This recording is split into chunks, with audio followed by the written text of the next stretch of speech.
말씀은 빌립보서 1장 1절 2절 말씀입니다.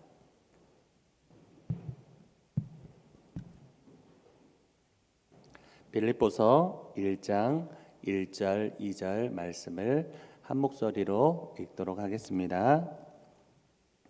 그리스도 예수의 종 바울과 디모데는 그리스도 예수 안에서 빌립보에 사는 모든 성도와 또한 감독들과 집사들에게 편지하노니 하나님 우리 아버지와 주 예수 그리스도로부터 은혜와 평강이 너희에게 있을지어다. 아멘. 오늘 보신 말씀 이 빌립보서는 바울이 로마 감옥에 투옥되었을 때 썼던 편지입니다. 에베소서, 오늘 읽었던 빌립보서, 골로새서, 빌립문서가 감옥에서 썼던 편지이죠.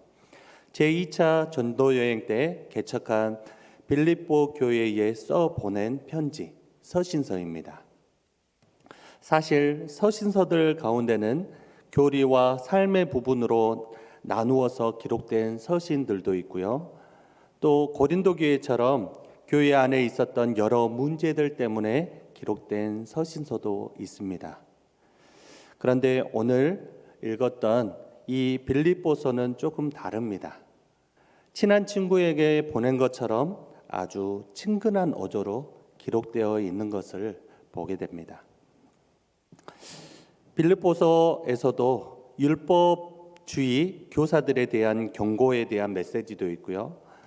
세속주의자들에 대한 경고, 그리고 빌립보 교회의 여성 지도자들이었던 유오디오와 순두계 사이에 있었던 갈등의 문제도 기록하고 있지만 대부분의 내용이 성도들의 일반적이고 개인적인 그 생활에 대해서 말씀을 기록하고 있는 것을 봅니다.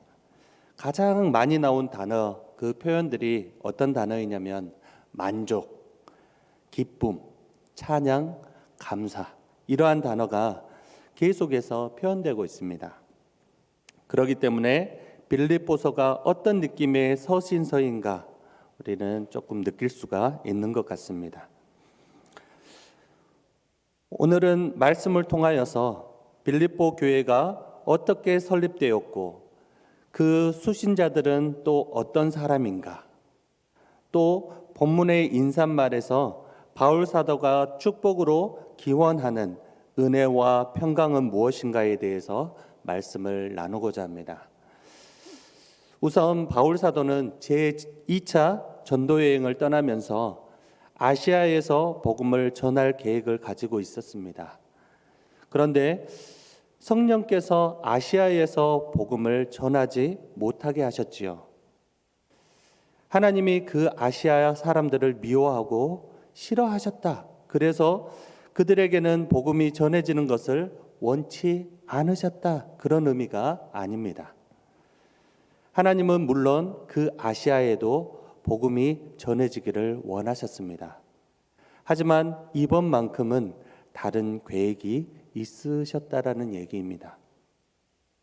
우리가 잘 알고 있는 다윗의 내용을 보면 다윗이 하나님을 위해 성전을 지어 바치겠다라는 것 얼마나 좋은 일입니까? 하지만 하나님은 다윗이 피를 많이 흘렸기 때문에 다윗의 손에서는 그것을 받지 아니하셨습니다. 물론 이것 역시 다윗은 성전을 지어 바칠 자격이 없는 사람이었다. 혹은 하나님이 다윗을 싫어하셨다. 그런 뜻이 아닙니다. 다만 성전을 지어 바치는 그 일에 있어서는 그보다 더 합당한 사람을 준비하셨다라는 것입니다. 그것이 바로 그의 아들 솔로몬이지요. 그러므로 우리도 신앙적인 어떤 일을 할 때에 그 부분을 잘 점검해 보아야 하는 것입니다.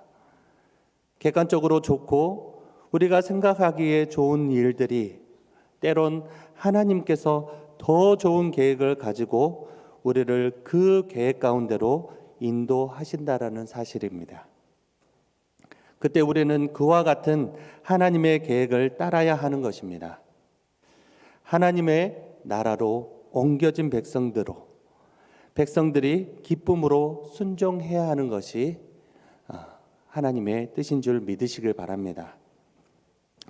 하나님께서는 바울이 아시아에서 복음을 전하는 것을 허락하지 않으시고 다른 복음 전파하는 문을 여셨습니다.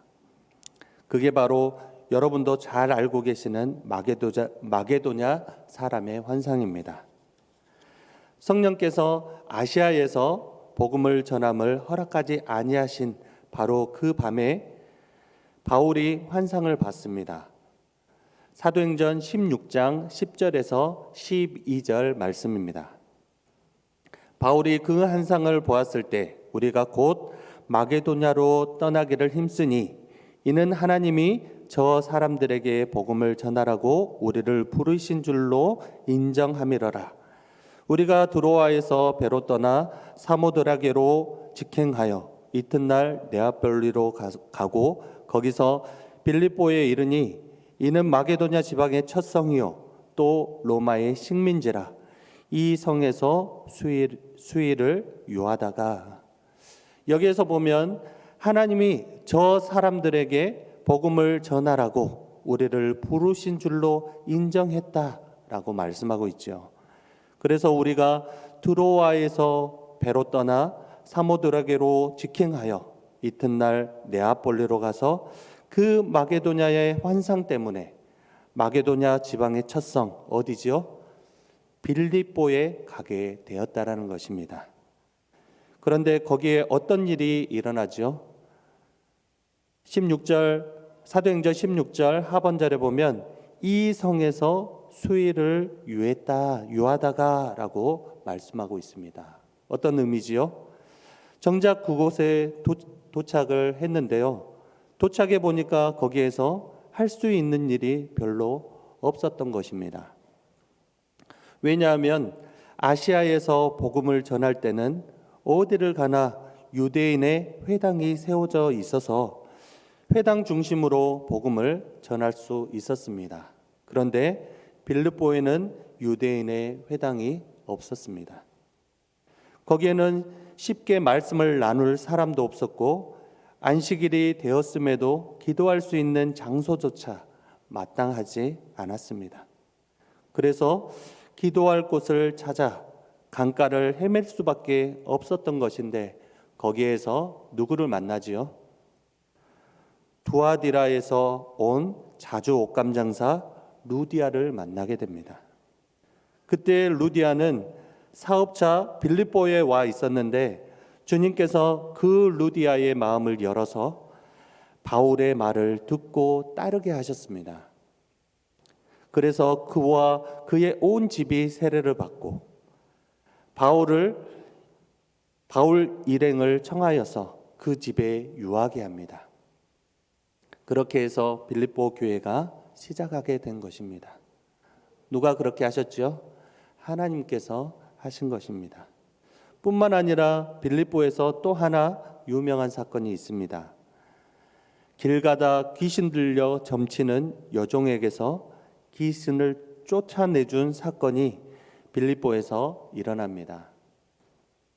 바로 그 일로 인해서 바울과 실라가 매를 많이 맞고 옥에 갇히게 되었습니다. 그리고 그 옥중에서 한밤중에 기도하고 찬송하는 것입니다. 감옥에 있는 것이 뭐가 좋다고 그렇게 기쁠 수가 있습니까? 그럼에도 불구하고 기도하고 찬송하지요. 그럴 때 갑자기 지진 같은 것이 일어나 옥문이 열리고 메인 착고가 다 풀어집니다. 그걸 보고 간수장은 죄인들이 다 도망한 줄 생각해서 칼을 빼서 자결하려고 합니다. 그런데 그때 바울이 크게 소리질러 말합니다. 내 몸을 상하게 하지 말라. 우리가 다 여기 있노라. 그 소리를 듣고 간수장이 감옥 안으로 뛰어들어가 바울과 실라 앞에 엎드려서 묻습니다. 선생들이여, 내가 어떻게 하여야 구원을 받으리까? 거기에서 그 유명한 바울 사도의 답변의 말씀이 나옵니다. 사도행전 16장 31절 말씀입니다. 같이 한번 읽어볼까요? 이르되 주 예수를 믿으라. 그리하면 너와 내 집이 구원을 받으리라 하고, 주 예수를 믿으라. 그리하면 너와 내 집이 구원을 받으리라. 이렇게 말씀하였습니다. 그렇게 해서 그 밤에 그 간수장과 그 온 가족이 다 세례를 받고 예수님을 믿게 됩니다. 그래서 빌립보 교회의 성도가 되어지는 것입니다. 누가 빌립보 교회를 세우셨죠? 하나님께서 세우셨습니다. 하나님께서 하나님의 사람을, 바울을 사용하셔서 빌립보 교회를 세우신 것입니다. 물론 빌립보 교회를 세운 후로 바울은 그 교회와 함께 그렇게 오래 머물지는 않았습니다. 날이 샌 후 그 간수장의 상관들이 사람들을 보내어서 바울을 놓아주라 말씀했죠. 그래서 약간의 그 과정을 거친 후에 바울은 빌립보를 짧은 시간만 있다가 떠나가게 됩니다. 그렇게 본다면 바울은 빌립보 교인들과 그렇게 많은 말씀을 나누거나 가르친 일이 없습니다. 교제한 일도 없다는 것이죠. 그럼에도 불구하고 빌립보 교회는 참으로 신실한 바울에 동역하는 교회가 되어졌습니다. 그 중요한 증거가 오늘 읽었던 본문 1절입니다. 우리 같이 한번 읽어볼까요? 그리스도 예수의 종 바울과 디모데는 그리스도 예수 안에서 빌립보에 사는 모든 성도와 또한 감독들과 집사들에게 편지하노니. 이와 같은 빌립보의 도입부를 보면 다른 서신서와 좀 다른 느낌이 있습니다. 다른 서신서들을 보면 로마서 1장 1절을 보면 예수 그리스도의 종 바울은 사도로 부르심을 받아 하나님의 복음을 위하여 택정함을 입었다 말씀하고요. 고린도전서 1장 1절은 하나님의 뜻을 따라 그리스도 예수의 사도로 부르심을 받은 바울과 형제 소수대는, 고린도후서 1장 1절에도 하나님의 뜻으로 말미암아 그리스도 예수의 사도된 바울과 형제 디모데는, 갈라디아서도 사람들에게서 난 것도 아니요 사람으로 말미암은 것도 아니요 오직 예수 그리스도와 그를 죽인 자 가운데서 살리신 아버지 하나님께로 말미암아 사도된 바울은, 이 공통적으로 언급하는 내용이 있습니다. 뭘 언급하고 있죠?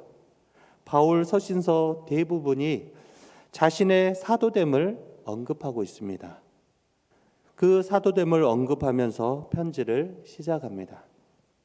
그런데 빌립보서는 그리스도 예수의 종 바울과 디모데라는 자기 소개로 편지 시작합니다.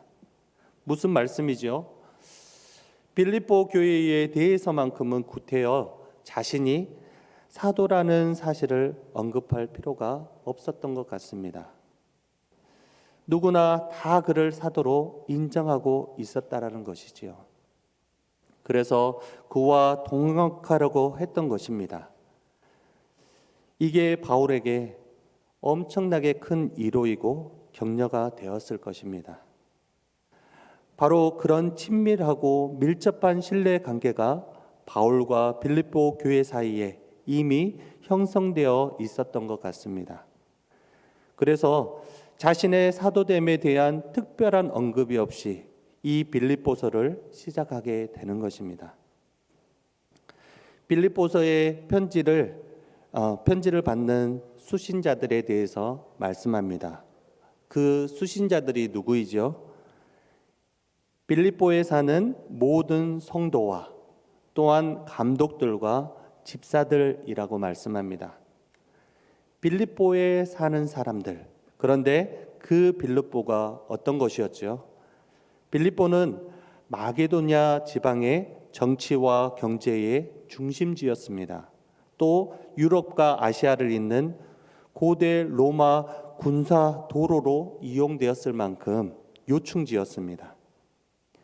그래서 빌립보는 큰 번영을 누릴 수 있었고 금광, 은광 이렇게 광석이 풍부했던 곳이었기 때문에 경제적으로도 풍부했던 이런 지역이 빌립보입니다. 뿐만 아니라 그곳은 로마의 식민지였기 때문에 로마의 시민권을 받는 곳이었습니다. 그리고 로마 신들, 고대의 신들 신전이 있었기 때문에 그곳 주민들은 그 우상 숭배하는 사람들이 대부분 많았습니다. 오늘 바울 사도의 편지를 받는 빌립보 교인들은 그런 세속적인 도시의 한복판에서 예수 그리스도를 믿는 사람들이었던 것입니다. 바로 그런 정치적, 사회적, 경제적, 신앙적 상황 가운데 있는 빌립보 교회의 성도들과 감독들 그리고 집사들에게 바울이 이 편지를 써서 보내고 있다는 것입니다. 성도가 누구이죠? 성도는 헬라어로 하기오스라고 합니다. 거룩한 자들이라는 뜻이 있습니다. 성경에서 거룩을 말할 때 그 거룩은 어떤 의미가 있죠? 성경에서의 거룩은 윤리적이고 도덕적인 개념이 아니라 거룩은 구별되었다라는 뜻이 있습니다. 무엇과 구별되어야 하죠? 세상과 세속과 분리되었다라는 것입니다. 그래서 세상에는 거룩이 없습니다. 온 세상, 온 우주를 통틀어 유일한 거룩은 오직 하나님 한 분이심을 믿으시길 바랍니다. 구약 성경을 보면 세상 것들 가운데도 하나님을 위해 혹은 하나님 편으로 구별된 것들에 대해서 거룩이라는 말을 사용합니다. 우리의 양 100마리가 있는데 그 중에 한 마리를 하나님께 번제로 드리기 위해 구별해 놓았다면 그 순간부터는 그 양은 거룩한 양이 되는 것입니다. 따라서 그 양은 절대 다른 양과 교체할 수가 없습니다. 이미 하나님을 위해 하나님께로 구별되어졌기 때문입니다. 그래서 거룩한 양이 양으로 쓰임받게 되는 것입니다. 토기장이가 만든 그릇도 마찬가지입니다. 같은 재료로 만들어졌을지라도 그중 어떤 것을 구별해서 하나님의 성전의 기물로 드려졌다면 그것은 그때부터 거룩한 그릇이 되는 것입니다. 누구에게 드려질 때요? 하나님께 드려질 때 구별되어지는 것입니다. 바로 이것이 이 세상에 적용되는 거룩의 개념입니다. 거룩은 어떤 도덕적이고 윤리적인 차원의 얘기가 아니라 누구에게 속했느냐의 문제이고 누구에게로 구별되어졌느냐의 문제인 것입니다.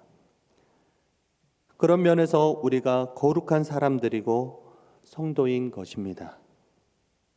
우리의 본성이나 본질이 거룩하다라는 뜻이 아니라 하나님께로 구별된 사람들, 그래서 하나님의 것이 되어진 사람들이 성도인 것입니다.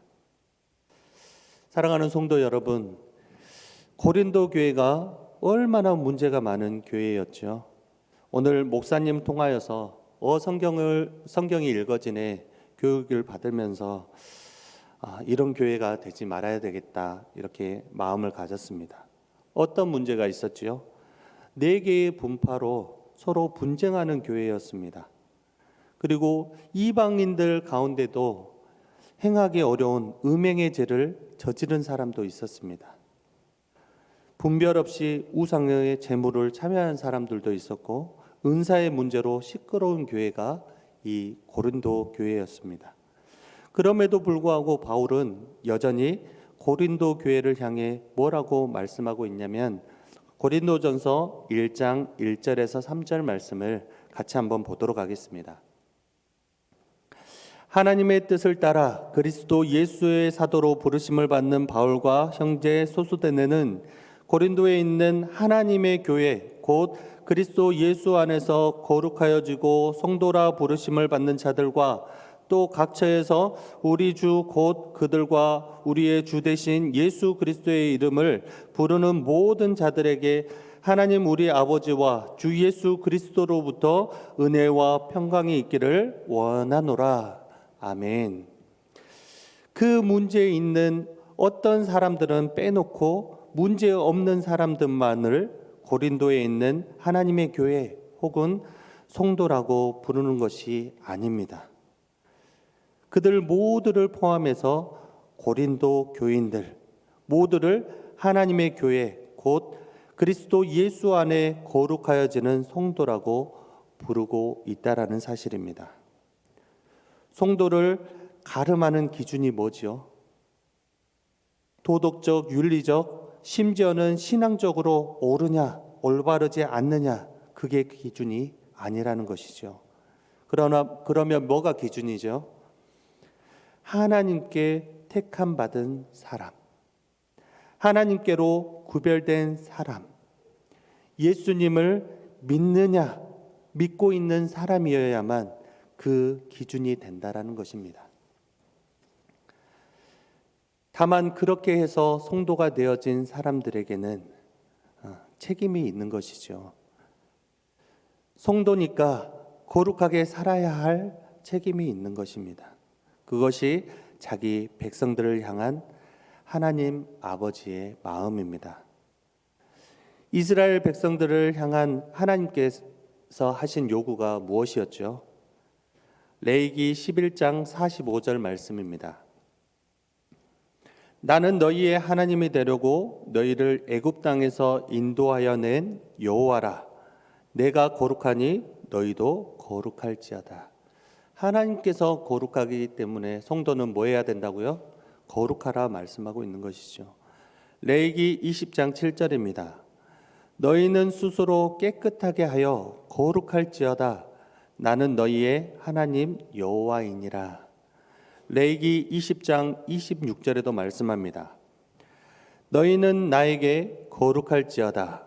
이는 나 여호와가 거룩하고 내가 또 너희를 나의 소유로 삼으려고 너희를 만민 중에서 구별하였음이라. 아멘. 바로 이것이 거룩이고 이것이 구별된 성도라는 것입니다. 하나님께서 하나님의 것, 하나님의 소유, 하나님의 백성으로 삼으려고 만민 중에서 구별하였으니까 거룩해라 라고 말씀하고 있는 것입니다. 세상 세속 속으로부터 자신을 구별할 줄 알아야 합니다. 그래서 우리에게는 세속의 욕망, 세속의 풍조, 세상의 흐름으로부터 자신을 구별하려는 끊임없는 노력이 있어야 합니다. 절대로 세상 사람들과 똑같은 가치, 똑같은 방식, 똑같은 모형으로 살아버리면 안 된다라는 것입니다. 구별되게 살려는 노력이 있어야 합니다. 그래야 구별된 성도인 것이죠. 바로 그 빌립보의 성도들에게 사도 바울이 편지하는 목적입니다. 그 교회의 감독들과 집사들에게 사도 바울은 편지합니다. 감독들, 집사들이 무엇이죠? 이들은 섬기는 자들입니다. 특히 사도들이 가르치는 일과 기도하는 일에 전무할 수 있도록 섬기는 자들이 이들입니다. 그 외에 교회 안에 잡다한 일을 맡아서 관리하는 사람들, 이들이 바로 감독자요 집사들입니다. 바로 그래서 성도가 있고 감독이 있고 집사가 있기 때문에 그것이 바로 교회인 것입니다. 그 빌립보 교회에 바울이 편지하는 것입니다. 그들에게 문안하는 인사말이 있죠. 2절 말씀입니다. 하나님 우리 아버지와 주 예수 그리스도로부터 은혜와 평강이 너희에게 있을지어다. 여기에서 재미있는 표현입니다. 하나님 우리 아버지와 주 예수 그리스도로부터 은혜와 평강이 빌립보에 사는 모든 성도와 감독들과 집사들에게 있기를 축복하고 있는 것입니다. 그것이 신앙의 처음이고 마지막입니다. 신앙의 모든 일들은 그리스도 예수 안에서 그리스도 예수로 말미암아 은혜와 평강도 예수로부터 이어진다라는 것입니다. 특히 빌립보와 같은 세속 도시의 한복판에 사는 성도들에게 가장 필요한 것은 바로 하나님 아버지와 그리스도 예수로부터 주어지는 은혜와 평강인 것입니다. 은혜가 무엇이지요? 로마서 11장 6절에 말씀합니다. 만일 은혜로 된 것이면 행위로 말미암지 않음이니 그렇지 않으면 은혜가 은혜되지 못하느니라. 사람의 행위 때문에 된 것이면 은혜가 아니라고 말씀합니다. 은혜는 사람의 행위가 아니라 하나님께서 베풀어 주시는 긍휼과 사랑이 은혜인 것입니다. 중요한 것은 그 은혜가 우리를 구원하고 그 은혜가 우리를 보존하고 그 은혜가 우리를 하나님의 나라에 들어가게 한다라는 것입니다. 기독교의 모든 것이 은혜이고 시작과 끝이 은혜인 것입니다. 은혜가 아닌 것이 하나도 없고 은혜가 아니면 가능한 것이 하나도 없는 것입니다. 그렇기 때문에 우리에게는 하나님의 은혜가 절실히 필요합니다. 그 은혜 안에서 승리하시길 소망합니다. 평강이 무엇이지요? 평강은 하나님의 은혜가 우리에게 주어진 결과입니다. 평강은 그리스도 안에서 하나님과의 화해의 관계를 의미합니다.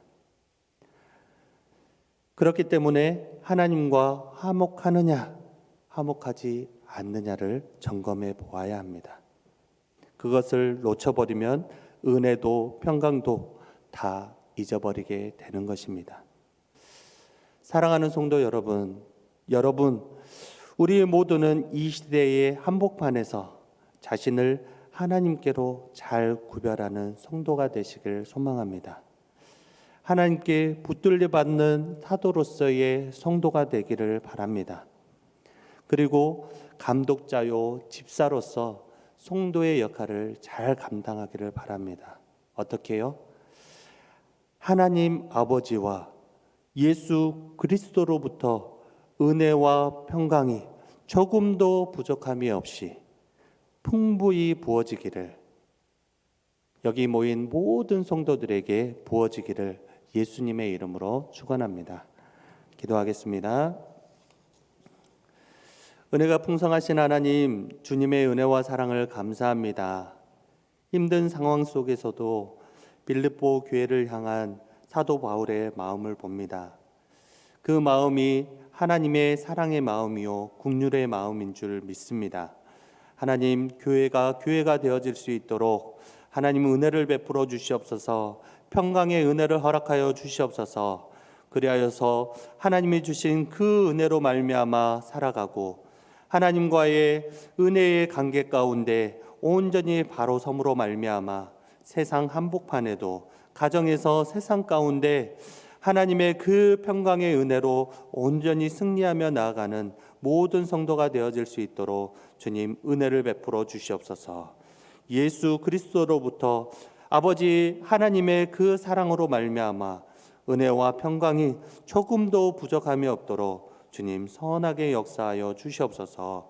감사하오며 거룩하신 예수님의 이름으로 기도합니다. 아멘. 우리 찬송가